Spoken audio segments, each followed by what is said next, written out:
Ini sebuah kisah kuno cerita tentang timun mas dan raksasa.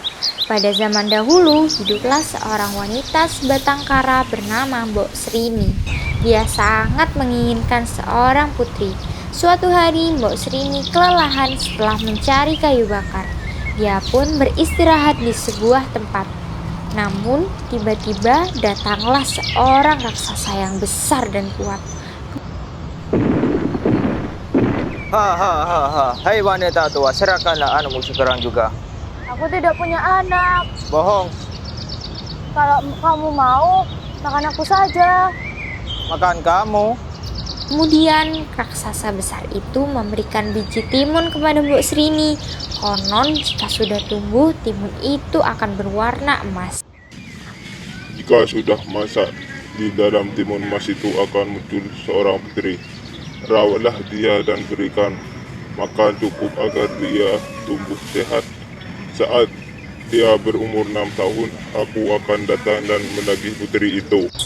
Mbok Srini pun cepat-cepat pulang ke rumah dan melakukan apa yang diperintahkan oleh raksasa tersebut, yaitu menanam biji-biji timun itu.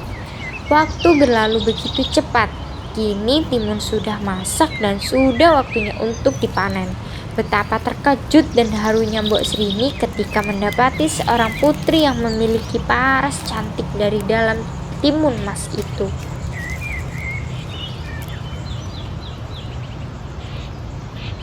Mbok Srini menamainya timun emas.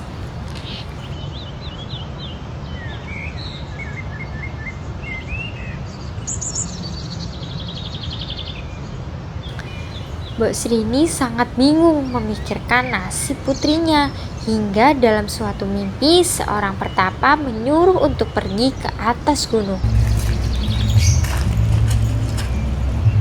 Heh, Mbak Sritil, dapat dari mana anak itu? Suami aja gak punya. Ambil di luar nikah ya?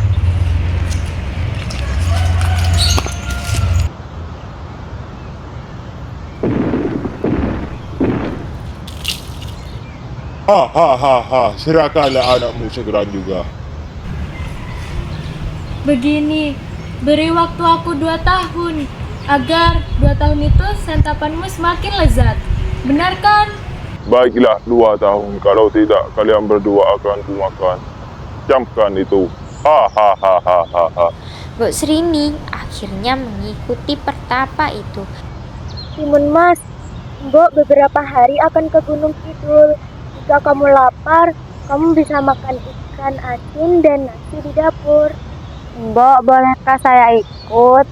Tidak boleh, anakku. Kamu harus menjaga rumah. Baiklah, Mbok.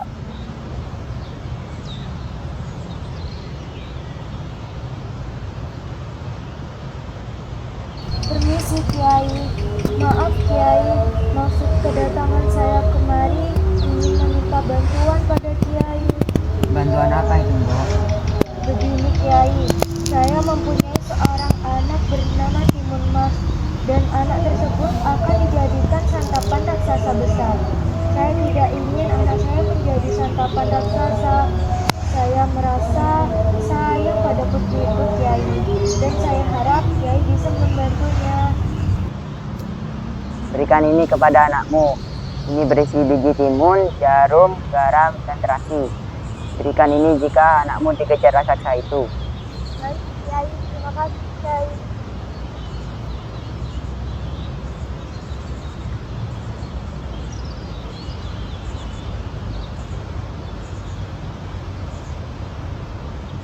Ini anakku, bungkusan dari Kiai untuk membantumu dari raksasa. Baiklah, Mbok. Terima kasih telah membantuku.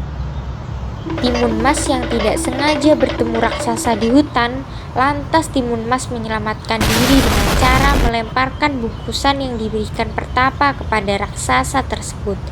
Raksasa itu pun tumbang. Akhirnya Timun Mas dan Mbok Srini hidup bahagia dan damai. Tamat.